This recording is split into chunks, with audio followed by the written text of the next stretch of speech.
Well, thank you very much. Keep eating if you're still eating. But I might bring up our guests who we're going to hear from today, because we've got a terrific lineup. Of course, we are still in the middle of this very long election campaign. Fortunately, only 1 week to go. Not that anyone's counting. But whoever's going to win on July 2, a week from Saturday, they are going to be clearly relying on the public sector to deliver all the promises we've heard for the last 7 weeks, and to deliver it in an efficient and effective way. Now, that is going to require, obviously, strong governance, clear lines of responsibility, transparency as well, important for journalists like me. And these are some of the things we're going to be talking about in this forum, in this session. We have 3 excellent guests here, and please welcome them to the stage. Grant Hehir is the Commonwealth Auditor-General. Come on up, Grant. He was appointed to the role a year ago after 2 years as the New South Wales Auditor-General. He ran the Department of Treasury, Finance, the Department of Education and Training in Victoria between 1998 and 2013. So he knows better than most how public service, how the public sector works and how it can be improved as well. We also have Amanda McIntyre, the Chief Financial Officer and First Assistant Secretary at the Department of Prime Minister and Cabinet. Amanda is also the department's Executive Diversity Champion. Thank you. And Professor Kerry Jacobs, Professor of Accounting at the University of New South Wales, Canberra, and the Australian Defence Force Academy. And Kerry spent over 25 years teaching, researching, accounting, public sector accountability, governance and financial management. Welcome to you all. Give them a round of applause. So how this is going to work, we're going to hear from the Auditor-General first, and then we'll get into the panel discussion, and lots to talk about. Have a think of some questions yourself, because we will have time at the end for some questions from the floor. But let's begin with Grant Hehir.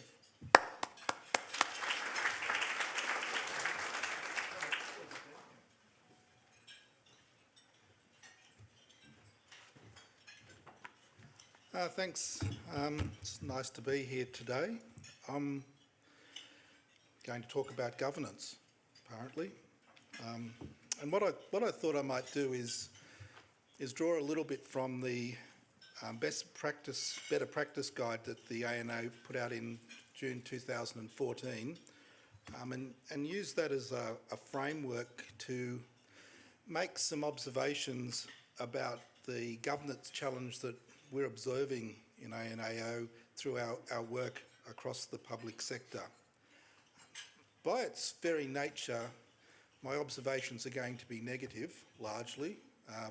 That's not surprising, because we tend to focus, when we select the work that we do, on things that need to be fixed, and occasionally comment on things that are going well. But I wouldn't like to leave the perception that what I'm going to talk about is, in every organisation, in every sense, the common issues. It's more areas of higher risk that we identify are coming up quite regularly in organisations when we do both financial and performance audit work, and therefore we think they're issues that people should keep an eye on when doing internal audit work or business management. So, on to governance. In our Better Practice Guide, we define governance as referring to the arrangements and practices which enable a public sector entity to set its directions and manage its operations to achieve expected outcomes and discharge its accountability obligations. It encompasses leadership, direction and control and accountability. It's about getting things done in the best possible way to get the outcomes that government want. But I think the key thing to remember about governance is it's as much about the culture of an organisation as it is about the structures. And a lot of time when we talk about governance, we tend to focus on the structures that are implemented. And in the work that we do, you can quite regularly see organisations which have really good governance and still have failure because the culture doesn't see that implemented well. So moving on to the key points I want to make, what I'm going to do is look at within that Better Practice Guide, it points out 3 key focus areas in looking at governance, and they are performance orientation, openness, transparency and integrity, and effective collaboration. So in looking at each of those areas, I'm going to pull out a couple of themes, issues that from our work we think that people should have special attention to because they're areas of risk. So firstly, in the space of performance orientation, performance orientation is about efficient and effective program delivery. It's central to the achievement of government outcomes. So what are some of the issues that we identify? At the basics, there's a risk that agencies don't focus on getting the basics right. And we see this pretty commonly in a lot of our audit work, particularly in the quality of performance information. If you are going to have an organisation which has a performance orientation, you need to have good performance information. One thing I would say is that the implementation of the PGPA Act is a really important point for us in the public sector to actually make a difference in performance information, because it's a change point.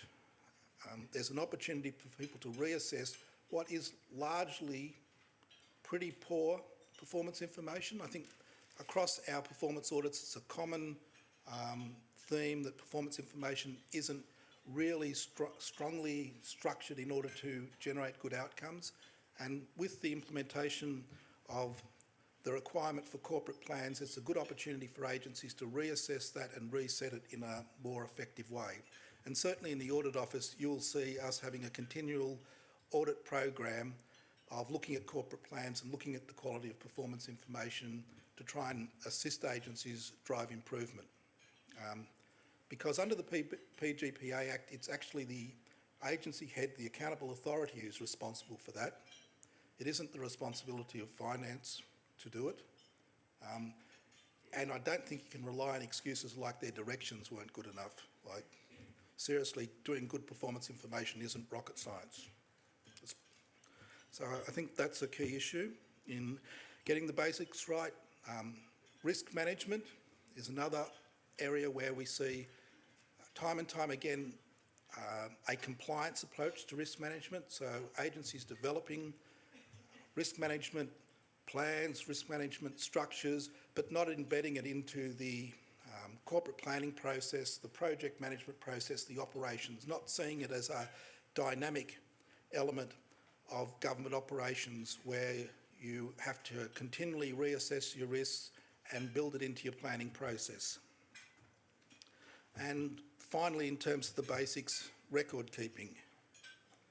It was actually one of the big surprises for me coming back to the Commonwealth after, I think it was 18 years, at how poor the record keeping was in terms of the work that we found. I was quite surprised that that the systematic use of electronic record keeping just wasn't across the board implemented. I just didn't quite understand why that wasn't the case, and I would have thought that that should be a priority within agencies.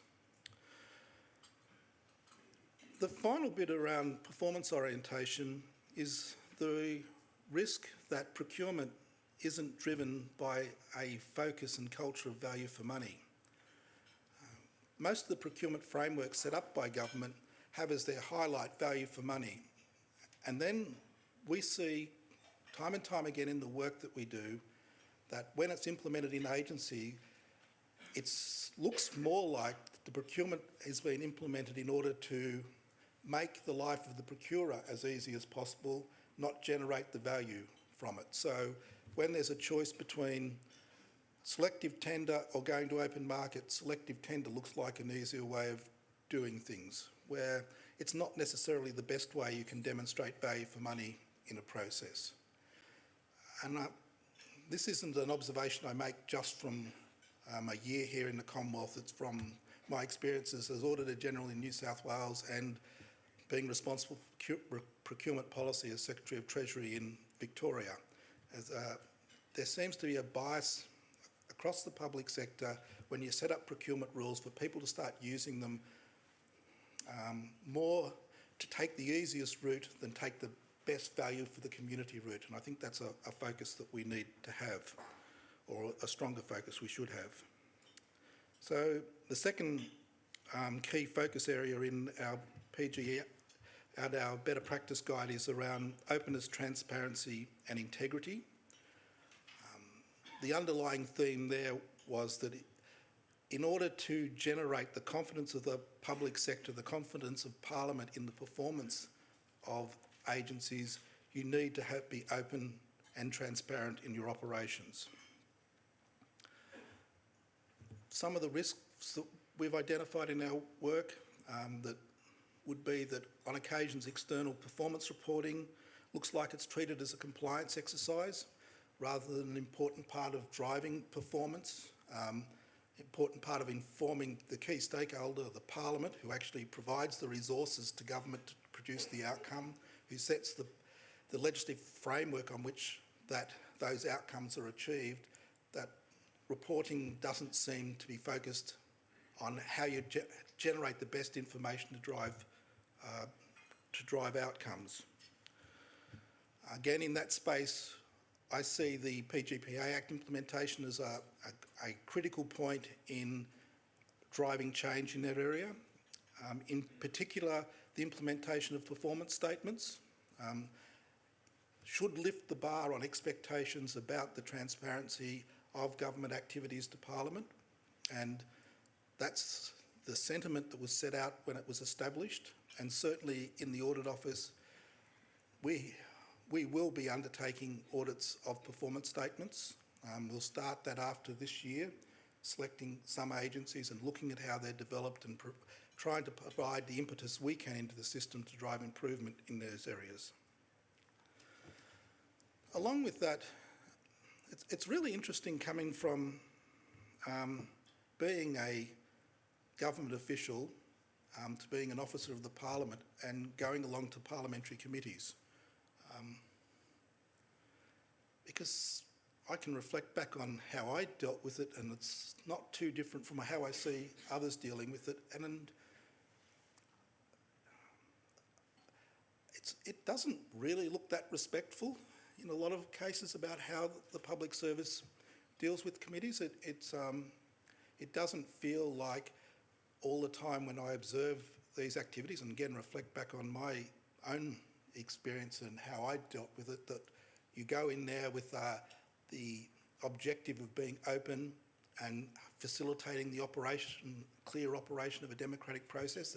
There always seems to be a lot of defensiveness in going on. Well, not all the time, but there's a sense of defensiveness that happens in that transparency and openness to government. People being evasive about answering questions when that, sitting on sort of almost the other side of the fence now, that doesn't seem to be a good way of making the system work effectively. So that's an observation from swapping from being a bureaucrat to being someone whose key role is an advisor to Parliament.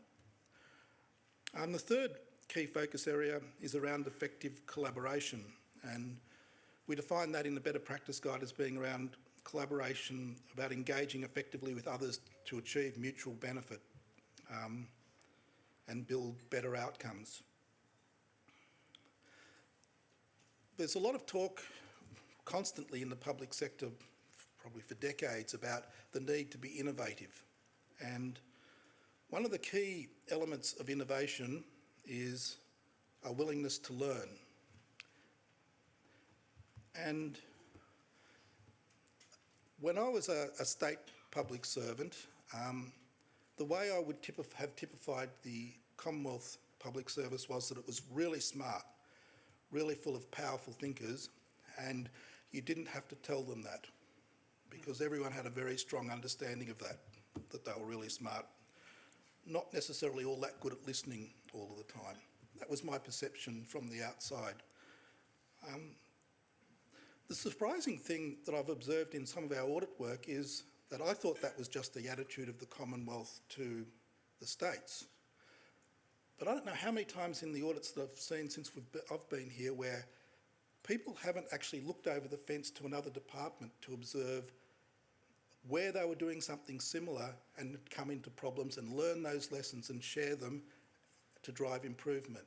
We've even had audits where people haven't bothered to look at the division next door who'd done a similar thing and come into problems and haven't learnt the lessons within the organisation. So it seems to me that an innovative culture has to be one where people within it are always looking outside for the lessons that's going on, always trying to draw and build on experience and not commit the same mistakes again. And I think that that's something we should always look for in our operations to make sure that it's happening. My final observation on collaboration is another theme that seems to me to come out of our work is that even where entities are generally performing very well, if that the activity that they are undertaking involves collaboration with other entities and there isn't a lot of thought put into roles and responsibilities, accountability, etc., then you get failures in the system. And it seems to me that, we're getting better all the time at getting clarity and role accountability right in agencies, but it's the between agency things where we're seeing a lot of risks eventuate. And it would be an area where I think people should see that if there's going to be interagency collaboration, you've got to put extra effort into the governance structure. So they're the key themes that I see coming out of our work from a governance point of view.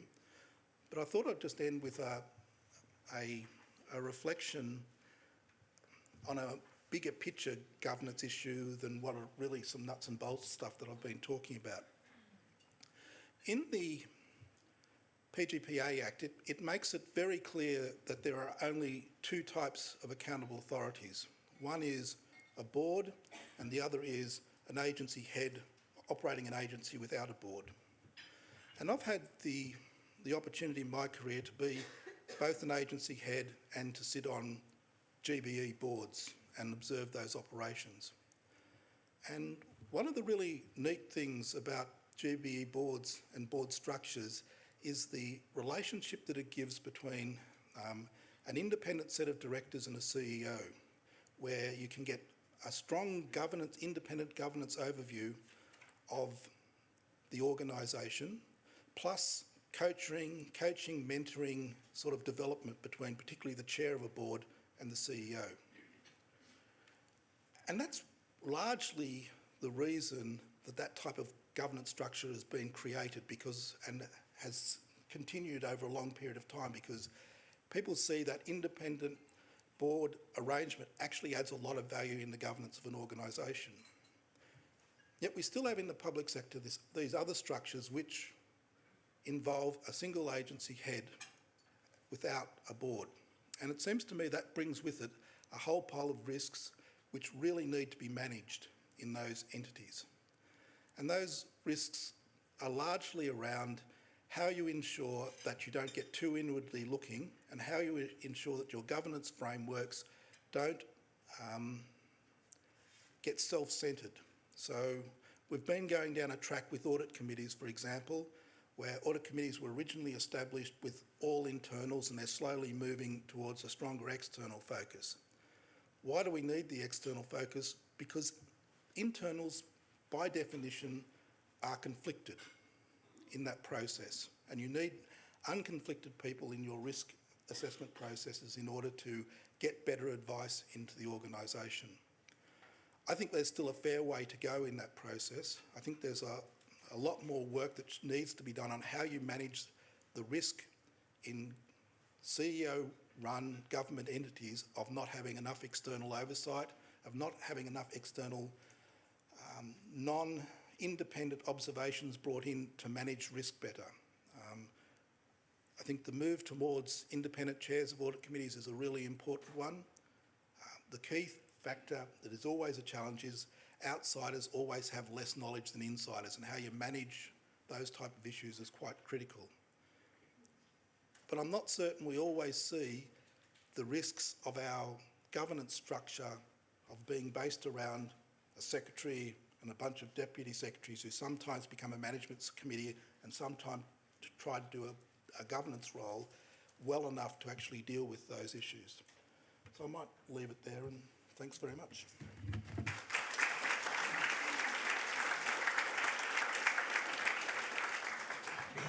Plenty there for us to pick over in this discussion. I might start, in fact, with what you finished with there, and this, well, comparison, I suppose, between GBEs and the government department structure. Are you saying that we'd be better having some sort of board of directors when it comes to a regular government department? How would that work with ministerial oversight as well? What would be the pros and cons there? I'll just get you to tease that out a little bit, and you know, things like appointing the secretary, for example, would that be something you'd envisage the board doing, for example? No, that's not what I was saying. What I was saying is that the structures that we have brings with it some risks, and that we need to be very clear about those risks and try and develop strategies to move around them. For the PGP Act, to some extent, identifies that this is a risk and provides within it the capacity for secretaries to have advisory bodies and that type of thing to work with them. So the challenge is to recognise that there are there's the potential for blind spots to be created if you're too internally focused and not getting enough ideas from outside, and what's around governance and what structures you need to put in place to manage those things. So I'm not, you know, the UK government's played around with boards for departments. I haven't looked at it closely enough to see how successful it is, and I'm not advocating it. Yeah, let me bring you in on this one, Professor Jacobs. What do you think? Can I speak to that? I've had the privilege to be on the audit committee for about 7 years now for the Victorian Auditor-General, which has just finished up, and the Queensland Auditor-General. Now, it's very clear that you're not a board. So these organisations, you do have a head, just like you would have a departmental head. So the board structure and the head structure is different. But the role of this kind of committee as an outsider is to challenge and question, particularly around risks, particularly around operational procedures, and actually getting the organisation to think through and go, is that sensible? And you've got to think that some of the train wrecks that have happened, if someone was there to say, well, why are you doing that? You know, my job is to ask the stupid questions that those within the organisation are too clever to ask.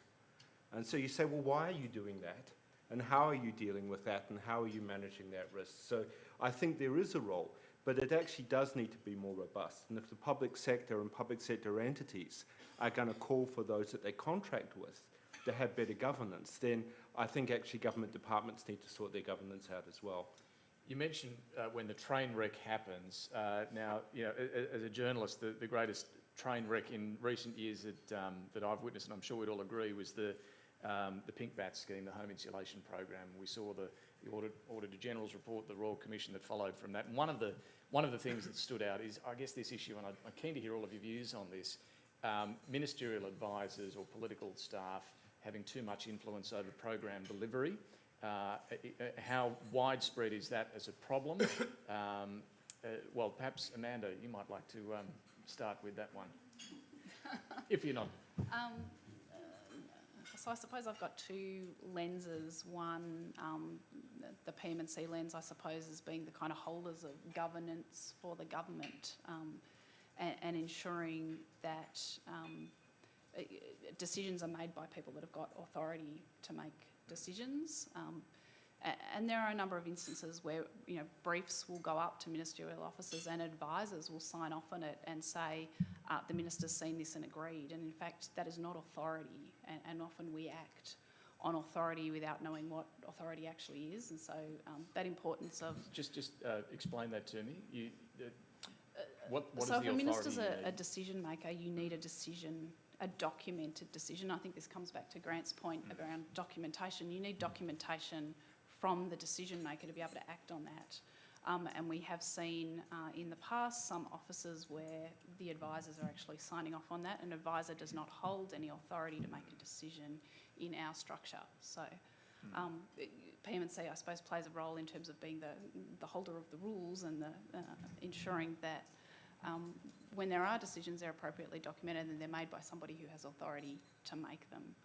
And I think, you know, the pink bats is one of those examples where there weren't those structures and frameworks in place that said, here's the person with authority, these are the risks, these are the issues, and thinking through, and a whole lot of circumstance around speed, but a good example where governance really would have helped mitigate some of those risks. Would it have solved the problem completely? I don't know. But Yeah, I mean, that's a really interesting issue, isn't it, about the clarity of who's responsible for what.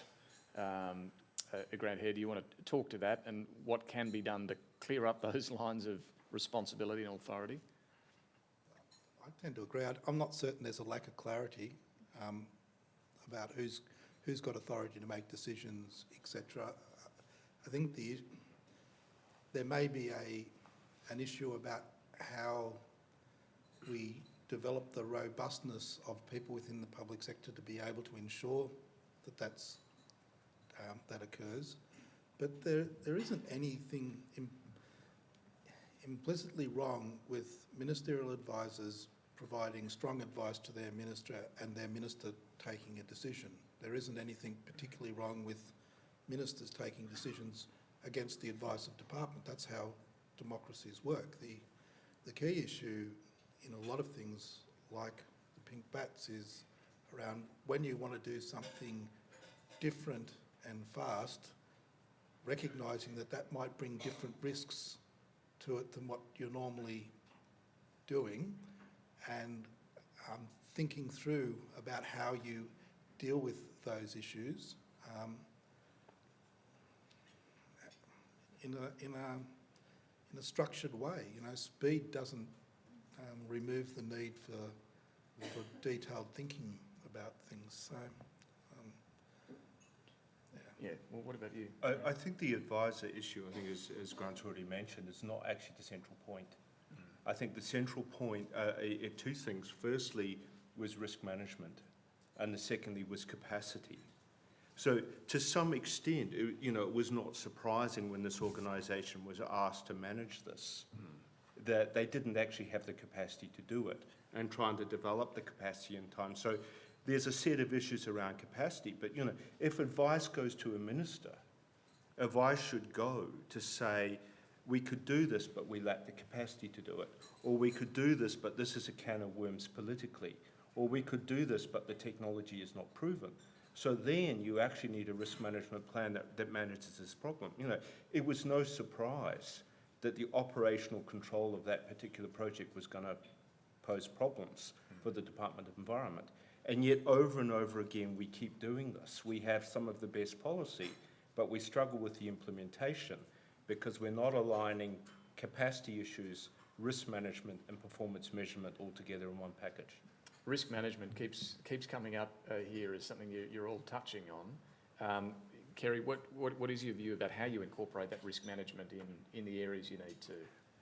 I think it's a simple question. You have really only certain kinds of problems. There are some things that we know how to do. So you don't waste too much energy on them. It's the McDonald's world. We know how to make payments to people. We have certain departments that are good at that. There are other issues where a department's asked to do something, but it doesn't actually have the capacity to deliver that. So therefore, there are risks around managing, developing and sustaining that capacity. So something like the NDIS, you had to build suddenly this entire capacity infrastructure. Sometimes, like anything to do with Indigenous, you're going to have lots of different interests that are in conflict. So you've got a small p political problem.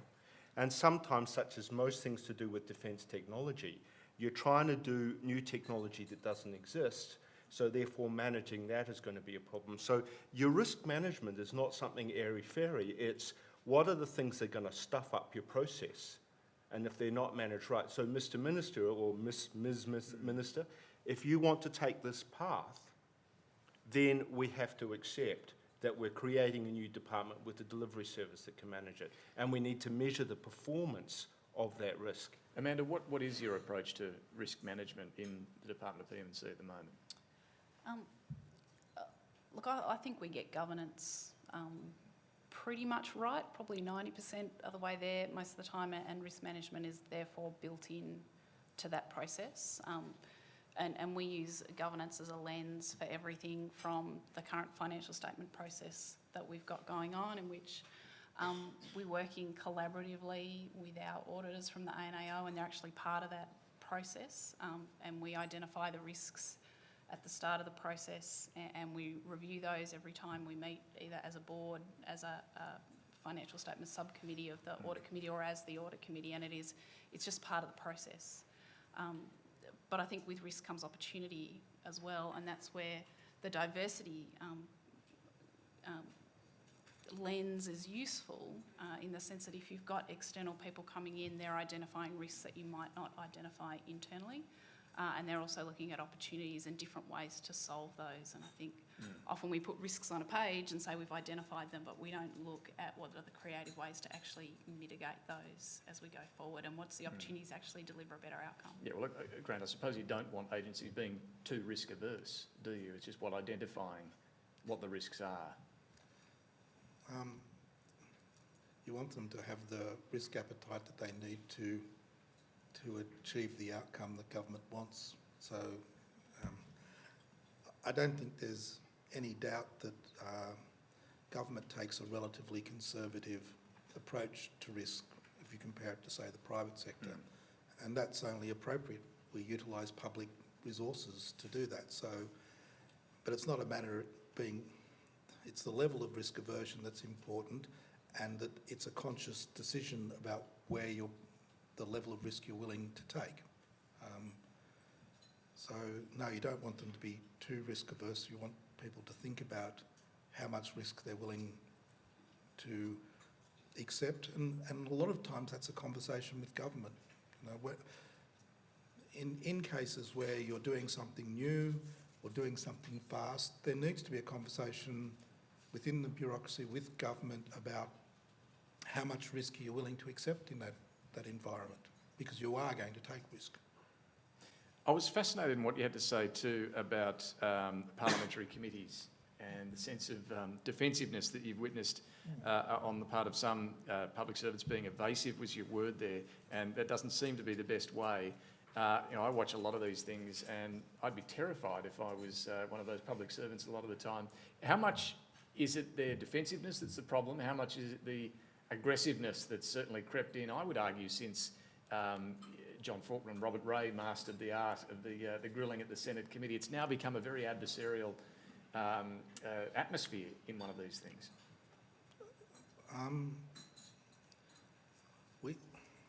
Public service operates to support the government to achieve its outcomes, but it's part of the whole government democratic process, and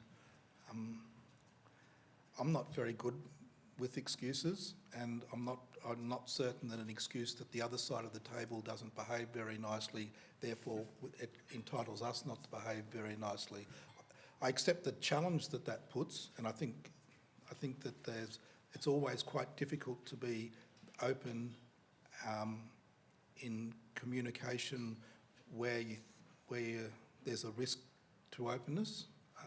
But the challenge for us, I think, is always to set the standard, not to go below the standard. So, yeah, it's a difficult thing to do, and I'm not sitting here blaming people and saying I don't understand the environment that they operate in. I'm just observing that what I've seen from sitting in a different seat is not how I perceived it when I sat in the seat when I was on the other side, effectively, of the table, in sitting in front of parliamentary committees and trying to provide information, but in a way which protected interests and do all of that. I think we can just be better at those things and more consistent with it. Kerry, do you think there's a way we could improve performance in those parliamentary committees? For sure. And it's been fascinating, though I have to agree with you. I don't think I would fancy sitting in the hot seat personally. I think there's a dual process there. One is let me say gently, to educate our politicians that it's not just point scoring. Too easy it can get into sort of a reputational tit for tat, which doesn't actually help. But I think also to our departmental heads who are in that role is to articulate the kind of problem you're dealing with. You know, is there something where actually there is technological uncertainty? So what might have looked like it's going wrong is just because it was different to what we've expected and we've actually learned something. If we want learning and innovation, we actually have to tolerate mistakes and errors. So we need to learn off settings like air accident, you know, and how we actually learn off it rather than simply labelling blame. So I think there's too much blame labelling that goes on in these processes and not enough actually learning and what are the lessons to be drawn out. Some educating about politicians, that's, yeah, I like that idea. It's a noble goal. It is. Well, let me ask you, Amanda, what's your perspective on these committees? I mean, have you had to sit in them yourself, and do you get the shudder down the spine? So yes, I have, and Do you feel defensive, to use the word of Grant Hehir? no, look, I don't think that's the right word. Do you feel that sometimes you're being led into a gotcha moment and you pause and think about the way you present your evidence to ensure that it stays factually based and that there's no inference about what you're saying? Yeah, absolutely. And I do think that these days, if you're not absolutely sure of the answer you're putting on the record, there's probably more of a tendency to take it on notice and come back later when you know that the evidence is exactly right.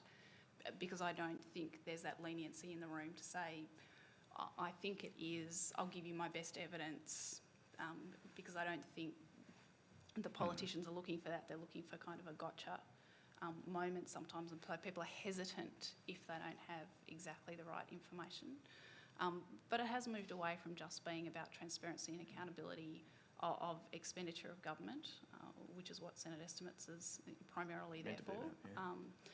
There are days where you take the portfolio budget statements with you and you can go 11 hours and there's not a single question that relates to the book itself. The question will just be about the issue of the 24-hour news cycle that day, and they won't shift away from it. Yeah, and so I suppose that, you know, it kind of comes back to purpose and have we moved away from that purpose. Now, innovation is the buzzword of the time. Grant, I was really interested to hear you talk about ways that Commonwealth departments, I suppose, can look at what other Commonwealth departments are doing for innovative ideas. Well, let me throw that to you, Amanda, firstly. I mean, do you accept there can be more done to share, approaches, ideas, innovation? There's always more that can be done, and I think we're all really keen to innovate. We're in a really tough environment where efficiency dividends and other barriers that prevent that from occurring, but I think there's a genuine willingness to innovate. Has anyone got a practical idea of how that could be improved, how those barriers, as you say, could be overcome? That easy? Well, a lot of the time it's just calling up someone and asking them for their experiences. Like it's innovation is largely keeping your eye on the horizon, looking at what someone else is doing, copying it and adding a bit of improvement to the edge, like generally. Occasionally there's major invention. The thing is that we shouldn't be looking at every problem as something where we as an individual or a team need to find the new solution, because that's unlikely to be the case in most circumstances. It's more likely that we should be looking for similar things and seeing how we can get tried, tested approaches and learning from mistakes too, you mentioned, and that's important too. Are people willing to share their mistakes enough? I think we've got a very transparent public sector, and most mistakes get done over by people like us and others enough so that there's the information base out there for sharing. So, they might. But it's another thing, isn't it, to actually talk to the person who was involved in the mistake and say what led to that and how Can that be Or avoided? the success as well. Or the success, indeed. I think we learn more from our mistakes than we do our successes. But, the point I want to make is that we're so quick to lay blame that actually we're missing the most important lesson. So I think innovation firstly requires us to maybe catch our breath on the blame and actually go, what is the lesson to learn? But I think as a second thing, if you look at the struggles in Cape York around the schools, is that an education problem? Is it a health problem? Is it a justice problem? Is it a welfare problem? Is it a transport problem? Is it a state problem? Is it a Commonwealth problem? The point is the tricky things that we're struggling with are not restricted to one department or one subject area. If you want to get to outcomes, if you want to do something other than measure how many hours you've incarcerated someone with, you're actually looking at performance that goes across departments. And actually, unfortunately, our performance measures and our financial reports have tended to segment things, looking at department by department, not at some of these broader questions which cut across departments. So if we're not careful, our performance measures become part of the problem rather than part of the solution. We might get some questions from the floor. Do we have a microphone there? I probably don't need one if everyone's got a... Oh, we do. Terrific. Now, who's got a question? Just pop your hand up. Yep, one down here. Thank you. Just let me know, does anyone else have a question? We can find you after this one. Not yet. You'll think of one, I'm sure. Grant, great presentation. I guess I've got one question in two parts. You made some really good points about performance measurement and also about value for money. So the first part of my question is, are audit committees, in your view, focusing on the right sorts of issues? And the second part is the emphasis on financial statements and financial statements preparation commensurate with the sorts of benefits that reporting is delivering, in your view? It's really hard to answer the first one about the are audit committees focusing on the right things, because my guess is some are and some aren't. And it's probably driven more by the culture of the organisation than the audit committee, and what the leadership of the organisation is looking for in audit committees. And I'm a very optimistic person. If you look back 10 years, audit committees were much more rudimentary and less effective than they are today. They're improving all of the time. I think, as I said, the growth of independence is helping that a great deal. So there's a mixed bag, but it's not something that we should stress about. It's more about trying to get examples of good practice and share that and leave that around. Bring in people from outside who have other experiences onto audit committees, so that it's not, so that you get new views about what role they can do. On financial statement auditing, it'd be quite easy to say that you look at the state of financial reporting in the Commonwealth and say it's overwhelmingly pretty good. Therefore, are we wasting money on it? I reckon that if we dropped the guard very much, it'd go backwards pretty quickly. That's a pessimistic view, but I think you need to have robust external reviewing, strong accountability to keep the sort of fundamentals of transparent, high-quality financial reporting in place. The question isn't that, it's more what's next in that space. And my personal view, which a lot of people in the audit office have heard me say, is I don't think we're driving enough value out of assurance auditing at the moment.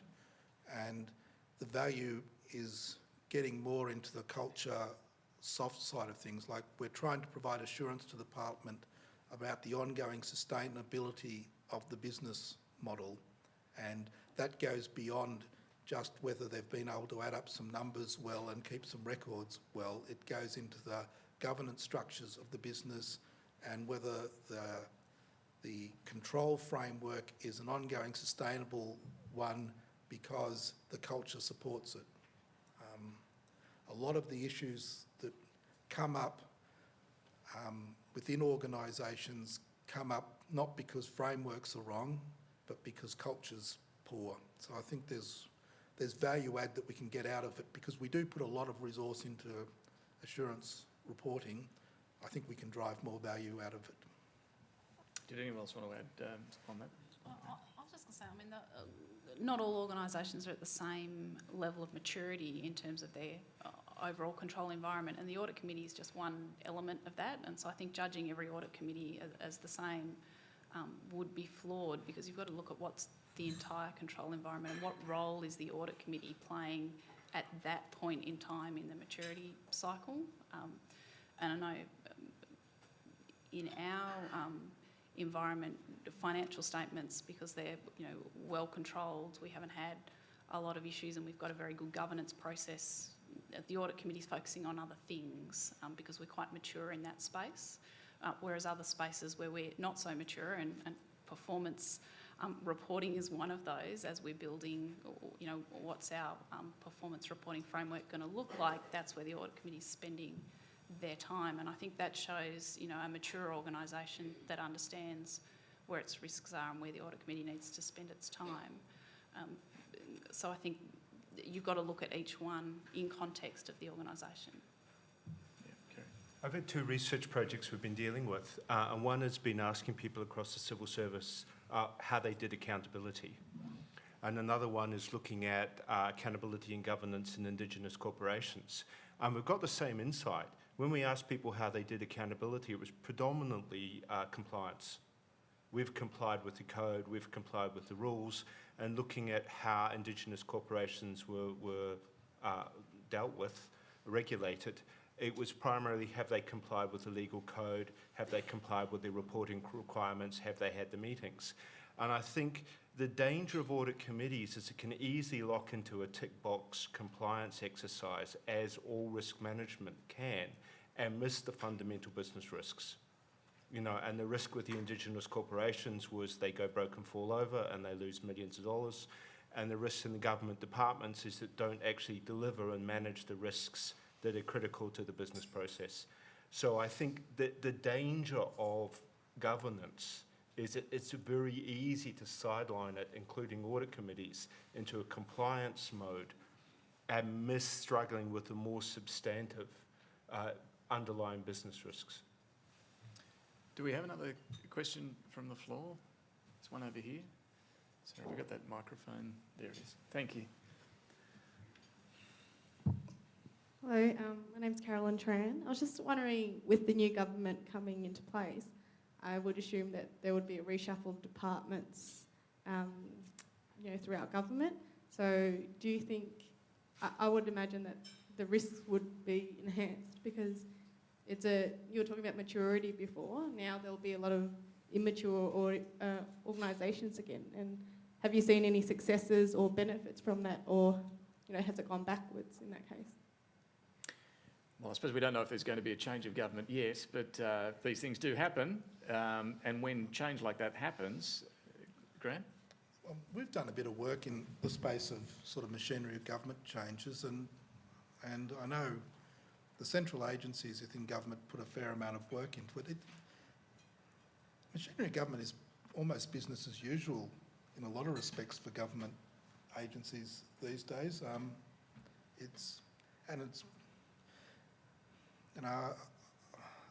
Every change involves risk, and risk has to be managed. But I wouldn't say that's sort of a big, overwhelming one. It depends on the nature of it. Like sometimes, if you're doing really significant restructuring, like PMNC did when it was bringing together Indigenous, that's a big risk, and that involves a lot of change. But I think my observation would be most machinery of government stuff is dealt with pretty well and pretty well structured by government departments these days, I think. I think our issue, and it was a pretty significant restructure, so PMNC was about 600 people, and we added just over 2,000 in the 2013 machinery of government changes. We went from a kind of $100 million departmental budget to about $400 million. But the most significant issue for us was that we just didn't have governance structures in place for a far more complex organisation. We're a very simple organisation. Our departmental budget was largely salary costs, so 80% of our budget was payroll. And those kind of decision-making structures that you need around running large programs, around grant rounds and assessment, those kind of risks, we just didn't have a governance structure in place to deal with, and it put significant pressure on the organisation. And it comes back to that maturity. We were quite mature for a central policy agency, but we had no maturity at all in a program delivery sense. And we had to learn that really quickly. And we probably could have done it better in hindsight. And so the question will be, what function are you moving from where, and are you moving it to an organisation that is more or less mature in its kind of control environment? Yeah, I think the central issue is actually the program delivery and project management.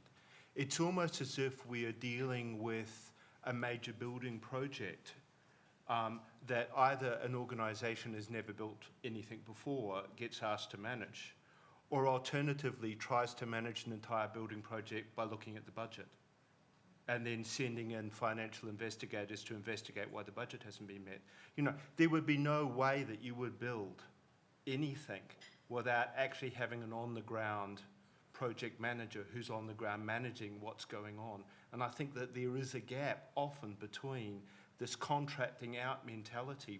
We've done the contract, we've issued the contract to this partner, therefore it's solved, and all we need to do is manage the money. And I think both government departments often really struggle with that capacity, but actually the organisations that are delivering the products can actually really struggle with the governance capacity as well. So I think that to my mind, is a much bigger risk area. I think we maybe have time for one more question. We do. Oh, thank you. Just there.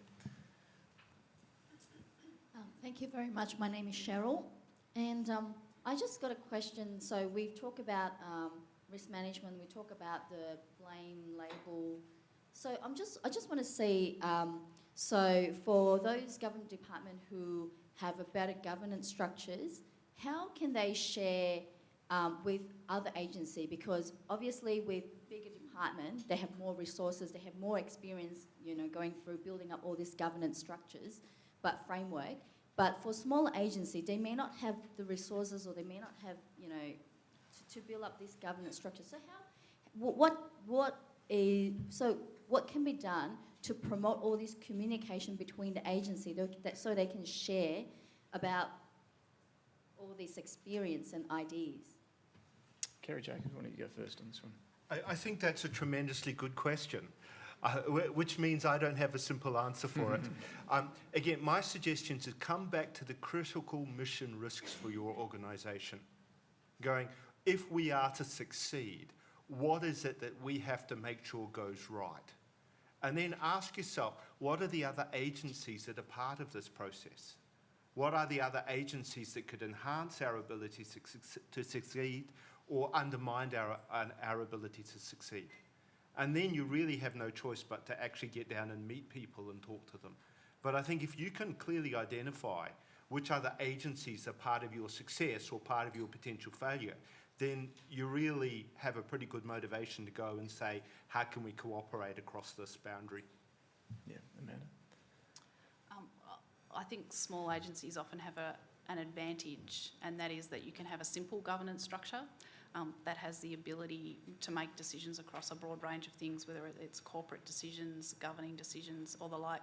I think the risk in a large agency is often there is multiple governance committees doing things that often cross over, and I know we've had conversations sometimes, which is, does the IT proposal go to the IT management committee first to get endorsement that it fits with the IT strategy and then come to get budget, or do you go and get budget for it first and then take it to the IT committee? And that kind of question of what's the order that you get the decisions made in before you can take a project forward can get really complicated in a large agency, whereas small agencies have got that kind of agility that you can have one committee that makes all the decisions all at once, and you can actually move forward very, very quickly. So I don't think there's a short answer, but I don't think small agencies are always in a poorer position. Great. I might add to what Kerry said and say it's not someone else's problem, it's yours, and you actually can't identify the learnings without actively going out and doing it. And one of the things that many people are quite good at is transferring accountability and responsibility. The classic is, well, the central agency should put out some guidance on this, or that someone else should make it easy for me. It's the accountable officer's responsibility to build the culture of the organisation and the people within the organisation to adapt in that culture, to go out and find out what good practice is and help implement it. It's not someone else's responsibility to do what Kerry said. Some excellent advice to finish on, I think. Would you please thank Grant Hehir, Amanda McIntyre and Professor Kerry Jacobs.